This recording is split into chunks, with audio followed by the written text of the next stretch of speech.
Dudley was a big black steam engine that worked in the northeastern parts of British railways, pulling heavy goods. He knew the end of steam was coming, especially that he had been withdrawn, but he had no idea how he was going to survive. Until the day he heard of Sodor.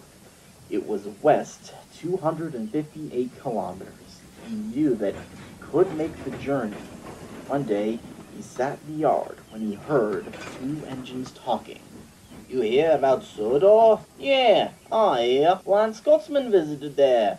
What about it?" "I hear they still use steam, and they're not going anywhere." This is my chance to survive. Dudley pulled away. "They have a few diesels, but the railway is still mostly on the steam power." Dudley looked around the yard for a train heading west. You see, his strategy of escaping to Sodor was to find goods trains heading in the general direction of Sodor, preferably during the day, and pull it towards Sodor to not look suspicious. There was a goods train heading to Leeds. A J11 was to take, but Dudley had other ideas. He found a train of old, rusty scrap cars and put them on the siding the J11 was sleeping in, trapping him inside. Perfect. The train was due, but the J11 wasn't there. Dudley puffed up to the foreman. "Where is that J11? Excuse me, ma'am, but what seems to be the problem? That J11 was supposed to take this train to Leeds, but is trapped in a siding and can't pull this train." I'll pull the train. "All right, thank you." Dudley coupled to the train and headed off to Leeds. He arrived there that evening and dropped his trucks off. He hid in the shed. The next morning, he searched the yard for another goods train heading in the general direction of Sodor. He saw a train heading to Manchester. A Class 40 was to take it there. It was due that evening. Dudley had seen a railway impound lot in there on his way in. He saw some coal trucks. He coupled up to them and hid them in an old siding. The yard manager was furious to see the missing coal cars. "Where are the coal cars?" Pardon? "Where the hell are the coal cars?" Pardon?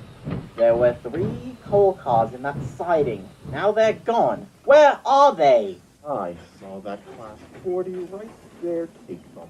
Wanted to make sure that the steamies couldn't move. What? Soon, the police arrived and had the Class 40 taken to the impound for 6 days. Dudley was more than happy to take the train, with a little bonus. Dudley had soon arrived at Manchester, quickly entered the shed, and crashed the first coal truck. The second truck was half empty, and the third one was full. He hid in the shed. As he did, 2 Class 04 diesel shunters were talking. "Are the tracks clear?" Aye, Mavis, they are. That southern engine is taking a goods train to Liverpool. "A southern engine? Aye, he's taking a train straight from Brighton. That's one heck of a journey. I bet it's a big engine." Dudley heard. He grinned evilly. Liverpool was closer to Sodor.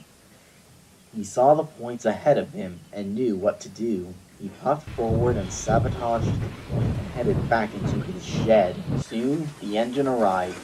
An LBSCR E4, painted in VR black, came puffing with a very long goods train. Both Dudley and the diesels were surprised. The engine smirked. "Ha ha! Soon I'll arrive at Liverpool, and after that is a small sprint to Sodor. There I'll be safe. Hopefully Thomas will remember me." But then there was trouble. The E4 crashed at the points. "Damn it!" Dudley soon swept in and took his train. If anyone is going to make it to Sodor, it's gonna be me. He quickly puffed away with the goods to Liverpool.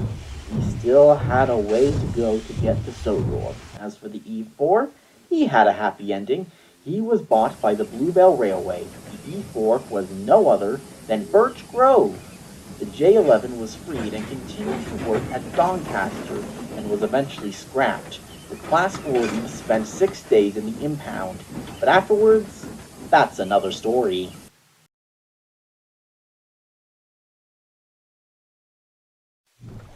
Dudley soon arrived at Liverpool. The dock manager was surprised. "Oh, hey there.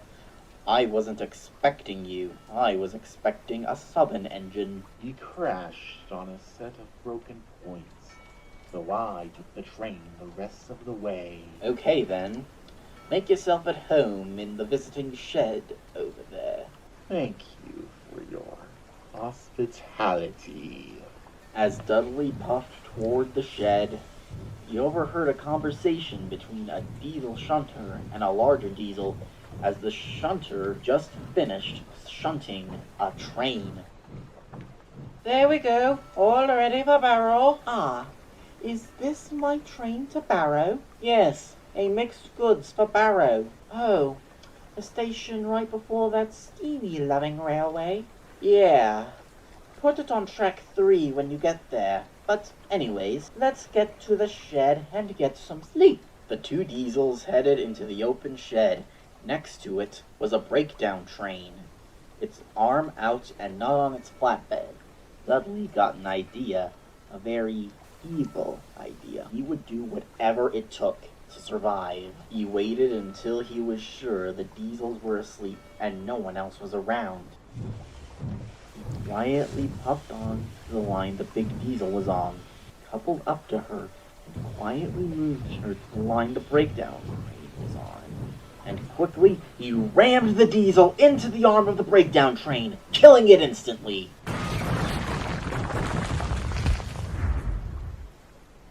Dudley puffed back a little. He grinned evilly. He did what he had to do, but then he looked over. The shunter had seen everything. A horrified look on his face said it all. Dudley, thinking quickly, went onto the line the shunter was on and coupled up to him. Then he raced him to the end of the dock, shoving him into the sea. A loud splash was heard. Dudley slowly puffed to the end of the pier and looked down. The shunter was 12 feet under the sea. None of the cranes could get him, and by the time one that could did arrive, it was far too late. The shunter was gone for good. Dudley knew that he'd have to make his next move carefully. He quickly coupled to the train that the big diesel was going to take to Barrow and quickly ran away with it. He ran all through the night with the train and arrived at Barrow early the next morning and parked his train where it needed to go. He waited at Barrow for a few days, sabotaging some of the points, but soon D199 was taking a train to Sodor and crashed. Dudley was there a little too quickly with the breakdown train.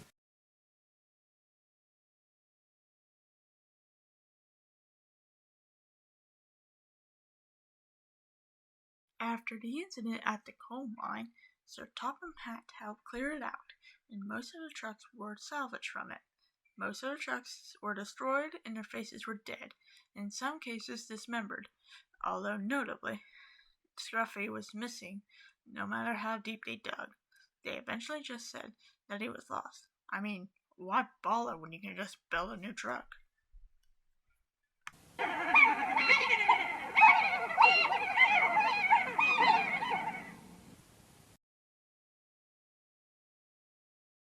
In the yard at Preston, engines, coaches, and trucks were known for going missing.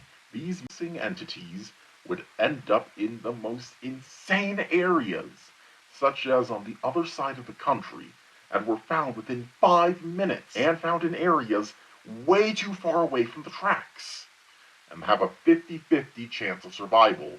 Those that survive remember nothing, but there is a chance that they aren't found at all.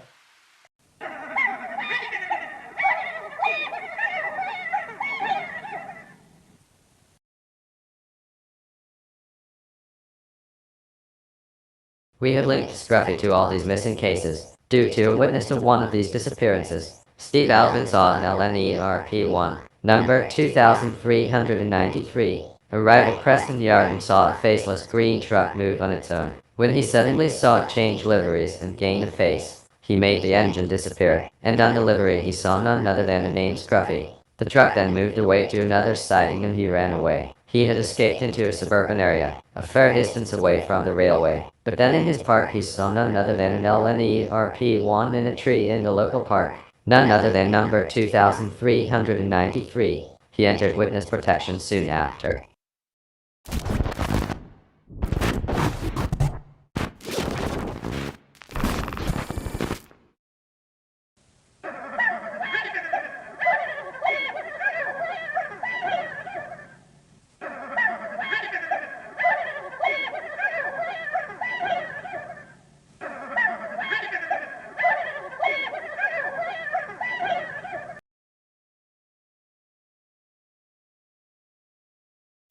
As the sun set over the island of Sodor, on one of the island's many beaches, there was an old, grumbling barge.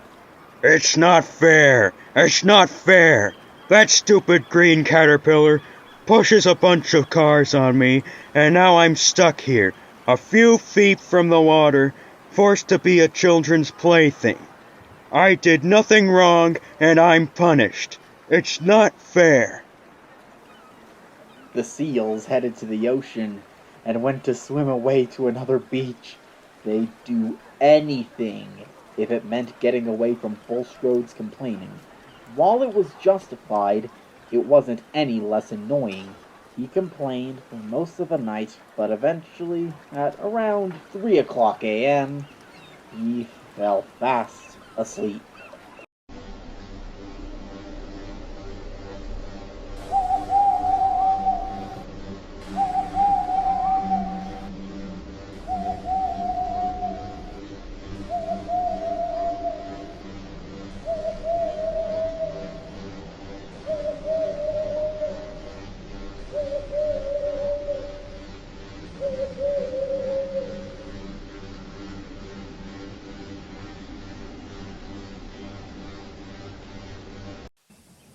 Bulstrode woke up the next morning.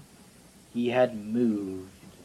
Oh, if I had moved, I surely would have felt it. He looked around.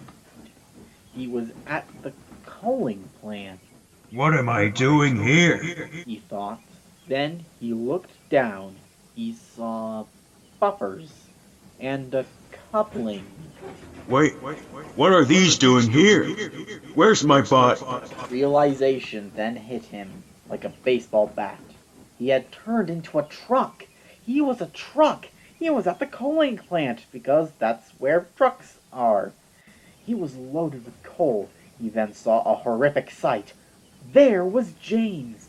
He bumped into him, biffing the cars about until he made a nice coal train that he made a journey to take elsewhere.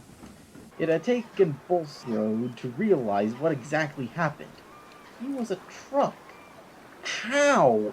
Why? But as he pulled along the line, he saw Percy in an accident, with multiple cars laughing at him, also derailed. James whistled and giggled at him. Bulstrode realized he could get revenge on Percy for what he did to him. He laughed evilly. He knew what he was to do. Revenge, he thought. I know why whoever made me this way did so. It's so I could make the railway pay for its crimes against me. He later confirmed that he was done that way to do it, but that's another story.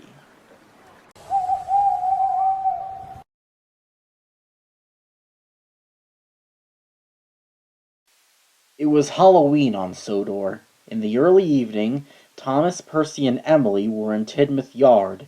They were looking forward to Edward's ghost stories and the fireworks when the Fat Controller arrived. I need an engine to take some iron from the Smelters yard.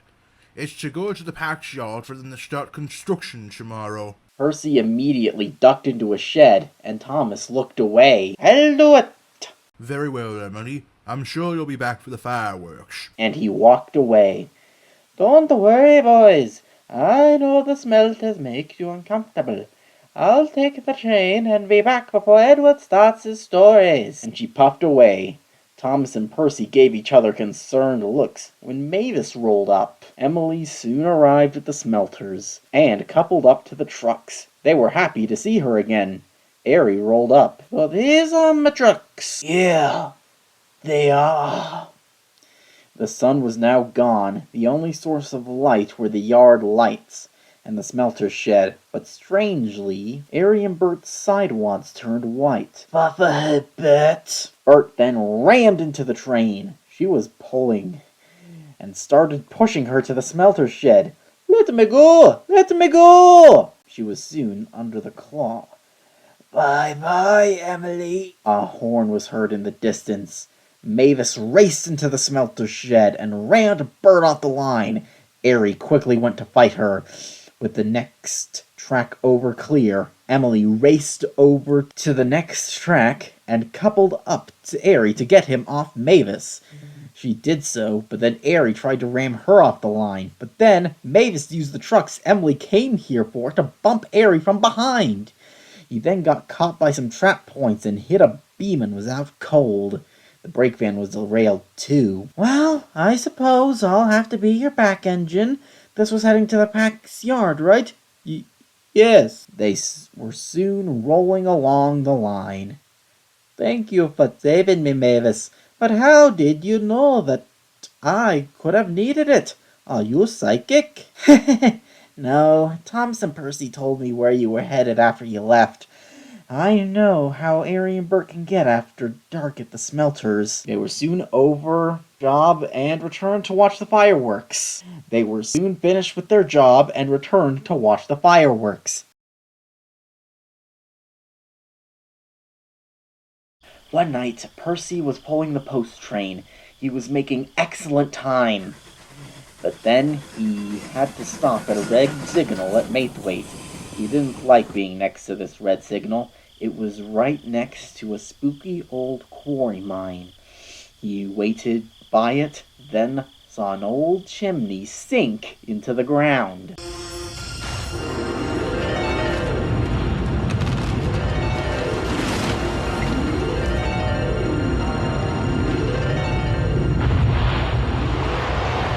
"Oh, my!" said Percy. He was a little surprised by the old chimney sink into the ground, but the signal soon turned green, and he puffed away with his mail into the night. The next morning, he told Donald about it. "It's the naughty gnomes. Wheel fat men with big feet. Legend says they steal your wheels and pinch your funnel." Very funny. It's probably old buildings collapsing into empty mine shafts. That's all. I know. I'm just teasing. It's all a bit of fun at the end of the day. But either way, I gotta get going. So Tom Pat wants me to drop off these trucks at the mine. And a works unit, Coach? Wait, what? Oh, apparently that's a part of my chain. Right behind the first van. Ugh. No worries. I'll just remove them when I get there. I'll drop it off in that siding at Mayfleet. Why are you taking these vans to the abandoned mine? What's in them? Is the mine going to be restored? No, these are empty. I have no idea why I'm taking these there. The fat controller was accompanied by a thin man with a suit and sunglasses when he asked me. Donald puffed away, leaving Percy thinking about that. That night, Percy was once again taking the mail train. He stopped at Maithwaite and was just waiting for the bags to be unloaded when he heard a Scottish scream. That must be Donald. He sounds in trouble. Percy quickly uncoupled himself from the train. He raced over to the mine. When he arrived, he saw real garden gnomes trying to rip Donald apart. They already had one of his buffers and were trying to rip his handrails off. Thinking quickly, Percy bumped into Donald hard, knocking the gnomes off. and quickly coupled up to him and ran away with him in tow. Backwards, they quickly made it to the station as 9 military vehicles raced past. It had taken a few moments to calm down. How are you all right, Donald? I'm fine. Just a little shaken up. And where they picked off my right buffer hurts a little. What was even going on? One of the vans wasn't sealed properly, and some of the naughty gnomes fell out. I thought it was just a legend. A man dressed in a suit and sunglasses walked up. Number 9. The threat has been contained in the vans. You can take them to Tidmouth Harbour now. There was a short silence.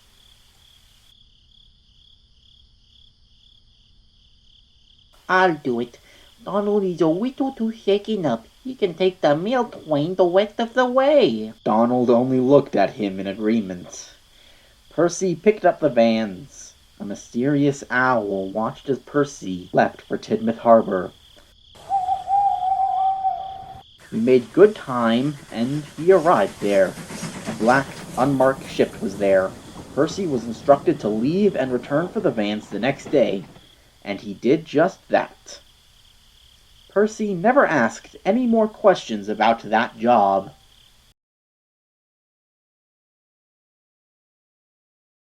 After Stanley's incident of being turned into a pumping engine, the Mid-Sodor Railway was left with only 3 engines: Duke, Stuart, and Falcon. It needed a new engine, a new number 2. This time, the manager was smart and didn't get one imported from across the Atlantic. This new engine's model was a reliable Class BB, a known gallant class. He arrived on the line early one winter morning.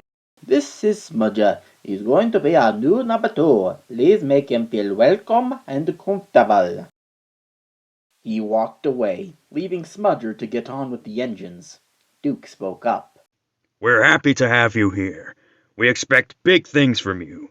Our last number 2, Stanley, was, a disappointment. He looked back. Stanley was behind the shed, grumbling. All right, Duke. Mind if I call you Duke? Sure, why not? Smudger was a little nervous. Duke looked doubtful of him. Smudger got on well on the Mid-Sodor. The passengers and trucks liked him a lot, as did the coaches. Though he did have one small issue. He had been built on a shoestring budget, and as a result, he had a defect. He would occasionally have a minor derailment. Duke, after the Stanley incident, was very hard on him, and notoriously would scold him for small mistakes, but it ended up at a boiling point one rainy day. One of the mines the Mid-Sodor served was in a real bad state. Duke was sent to get a train of stone from it. He coupled up to the train, but just as he started to puff away, it happened. Ouch! His safety valve burst. His driver sighed. "No more work for you today." Duke sighed and waited for help. It arrived. It was Smudger. Duke was hesitant to accept help from Smudger, but he was out of options, so he didn't say anything. "All right, Duke, you ready to rock and roll?" Preferably just roll, but yes, let's go! Smudger and Duke slowly puffed along the line. Suddenly, a deep rumbling sound was heard. "Landslide!" shouted Smudger's driver and picked up speed. The rocks were just inches behind him, but just as he pushed Duke out of the line of fire, the rock swept him up. His crew jumped clear, just as a big rock hit his cab. When the dust settled, the extent of the damage was seen. Smudger was beyond repair, but the manager saw compassion for him. He was able to salvage his boiler and smoke box, so he was still alive, but turned him into a generator. In a cruel irony, being turned into a generator and being put behind the shed saved his life. And what about Stanley? He was sent to the Casneyhowen mines to keep the water out of the mines. What happened to Smudger after the railway closed? Well, that's another story.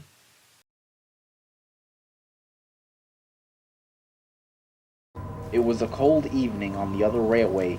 Two diesels had rolled into the yard at Barrow, a small shunter and a large diesel, with a rusty engine and brake van in between them. The manager saw them. What's all this then? We saw this Great Western engine and his brake van trying to escape scrap. Looks like he failed. I see. Shunt him into the scrap siding. He'll make amazing scrap. The diesels rolled off, the larger one shunting Oliver into the cut-up siding. Baba, ole! He rolled away. Oliver looked down and shed a single tear.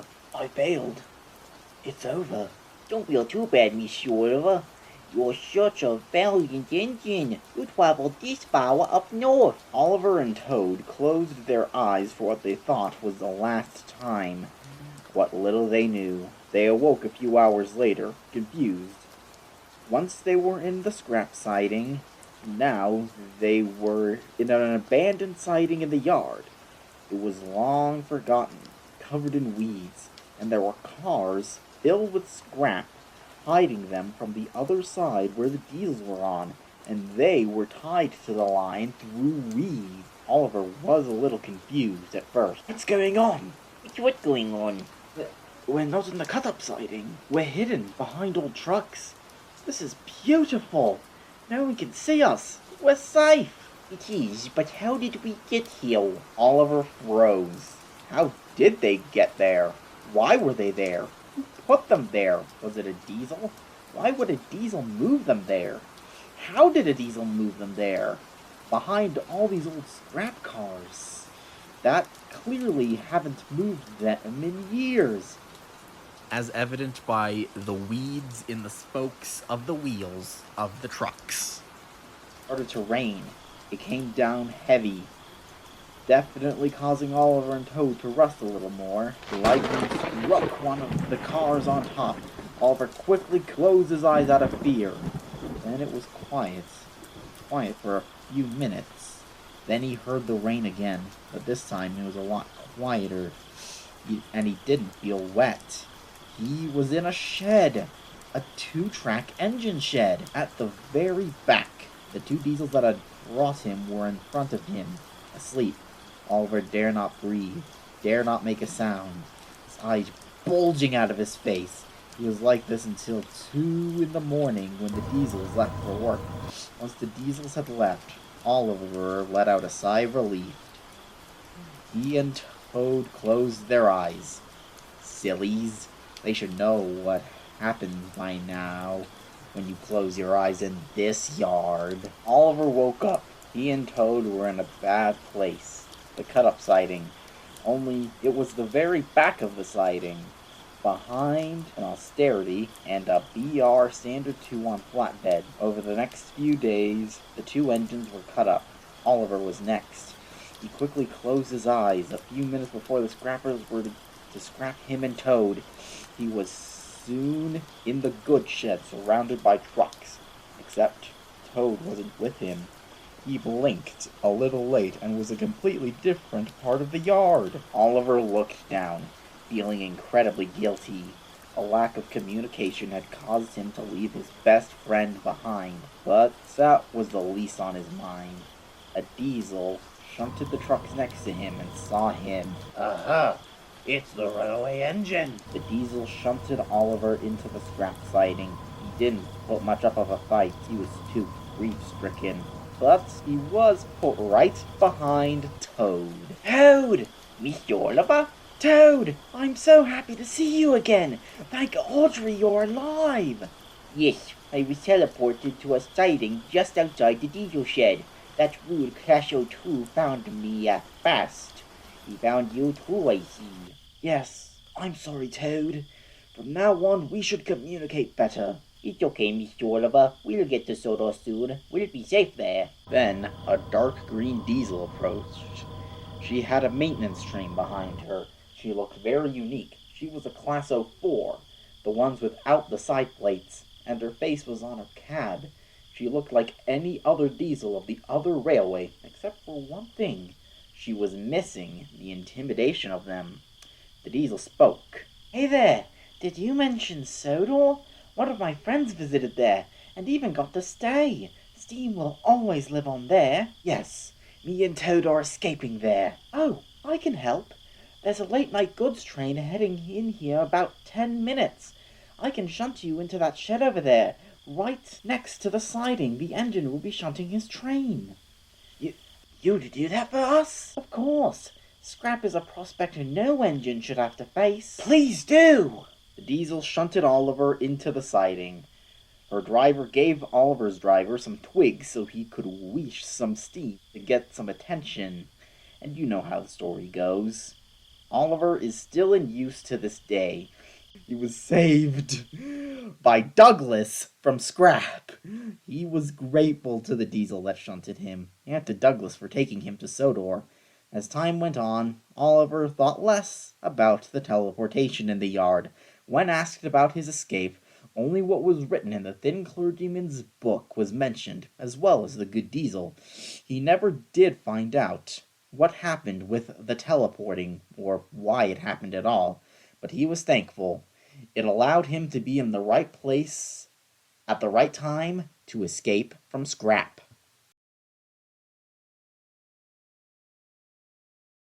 One early misty morning, so early that the sun wasn't even up yet, across the bridge to Sodor, two Class 08 diesels rolled across their bridge on the way to Sodor. The two diesels were Harrison and Albert.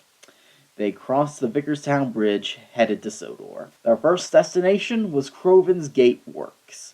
The foreman of the ironworks was there. "Hello, Harrison." "Albert." "Welcome to Sodor. Here, you will be repainted into our Sodor Ironworks livery." "Thank you, ma'am. But, please, call me Airy. It's a nickname I prefer to be called by, and you can call me Bert." "All right. Harry and the Bert it shall be." The foreman left, and the workmen started repainting Harry and Bert. Soon they were repainted in the new Sodor Ironworks dark green with yellow cabs and fuse boxes, and yellow and green hazard stripes on their front, with the words Sodor Ironworks painted proudly in white on their sides. Their previously red side rods were now black. With all these changes, they headed off to their new home, the Sodor Ironworks, and got straight to work.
About a week later, the Diesels were making the weekly trip to the works to collect rusted engine parts. Usually only one would go, but there had been a lot more than usual. They saw something odd. An engine, but not like one they'd seen before. This engine was painted in all black, and some of his paint was even chipped off. "Hello," greeted Airy. "I don't think we've seen you here before." Oh, I see. Well, I'm what you would call a night shift engine. An engine doing odd jobs at night. "I see." Great to meet you. Oh, gotta go. And quickly, Dudley rolled away into the night, leaving Airy and Bert confused. A few days later, Bert had finished shunting some cars of pipes and steel girders for Bear. "Thank you, Bert." "No worries, Bear. Quick question. Who is Dudley?" Bear's face fell. "An engine that once visited Sodor. A terrible liar and a vagrant engine." "Visitor?" "He came here with a goods train as a substitute for a diesel. He sabotaged points and trains, put Henry out of action, and lied about me. We caught him, and he was sent away. But when we did, he said that he needed to survive, and how this railway isn't that different, and how we will remember him." "You don't say!" "Why do you ask?"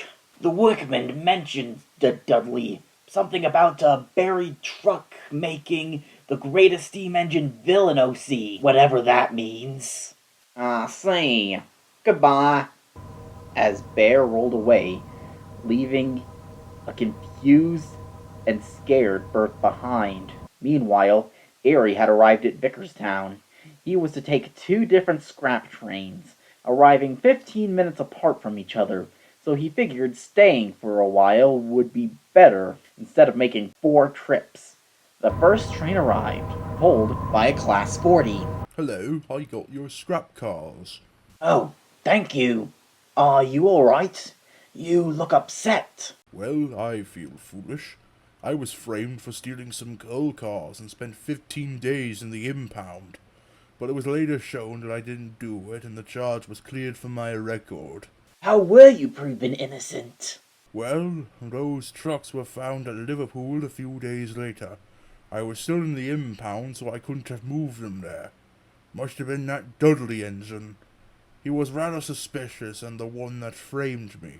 And I've got to get going. A goods train is heading to Manchester. See ya. The Diesel drove away, leaving Airy speechless. Soon it was quiet in the yard. It was just Airy, this mysterious big black engine, and a small Class 02 shunter. Airy looked over and saw said mysterious black engine shunting cars of TNT and fuel into an old shed, not thinking much of it. But then the O2 was rushing towards the shed. Unable to stop in time, it crashed into the shed and exploded! Airy was shocked and looked back at the area the shunter came from. He saw the big black engine roll away before he could get a good look at it. Soon, the other Diesel had arrived, and all had calmed down. The police were still investigating the scene of the accident, though. But the Diesel had something horrific on his train. The remains of 2 Diesels. One was a small shunter, the other a big Diesel. Airy was shocked. "What the bloody hell are those?" "2 Diesels. Sad, isn't it? These 2 were at Liverpool when they died. One was shoved into the arm of a breakdown crane, like we're in a nuclear fallout or something, and the other was pushed into the ocean." Airy said no more, and stayed respectfully silent. His train was soon complete, and he rolled away. That night, Airy and Bert traded stories, and soon it had hit them. Dudley wasn't just an engine that worked at night. He was a rogue monster. They concluded that the engine that killed the 2 Diesels at Liverpool and the one at Barrow were Dudley. They were furious! They decided something had to be done, and that they were going to do it. The next night was a particularly foggy one. Dudley snuck onto Sodor again, but this time someone was following him. Bert was in a siding at Vickerstown when he saw Dudley pass by. He soon started following him. The points were set to the ironworks. Bert followed to make sure Dudley ended up there, which he did. Dudley stopped in the middle of the yard. Harry approached him. "Well, well, well, if it isn't Dudley!" Oh, are you Harry or that other one? "Oh, we're both in this yard. Where is Bert? I don't know." He tried to puff away, but just noticed he was out of coal. "You can't move, I see. Out of coal? Yes. Here, let me help you." Harry shunted Dudley into some sidings of what appeared to be coal. Why, thank you, Harry. Perhaps you diesels aren't so bad after all. "So you regret killing those 3 diesels?" Dudley froze. Harry uncoupled and switched tracks. He was now on the track next to Dudley. Did you know? "I saw everything." Then the fog slowly lifted. What? I'm in the scrapyard. You can't! "What do you have to say for yourself? Killing diesels and lying to get other ones in trouble?" Oh, you silly diesel. This is for survival. The only thing that matters in the age of scrap. "Survival? But at what cost?" Before Dudley could respond, Harry raced forward and rammed into him. Ow! I knew it. You diesels are all killers, all psychopaths, all savages. You have no morals. Harry rammed into him harder. This time, his face went a little loose. Stop! I'm begging you! "Finish him, Bet."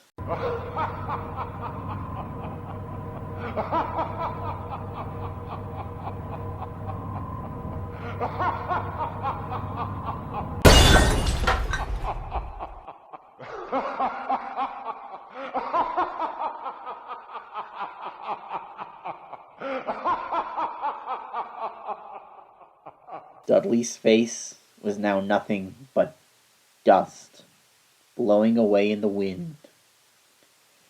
In that moment, Harry and Bert became killers and biffed Dudley's lifeless body into the sidings.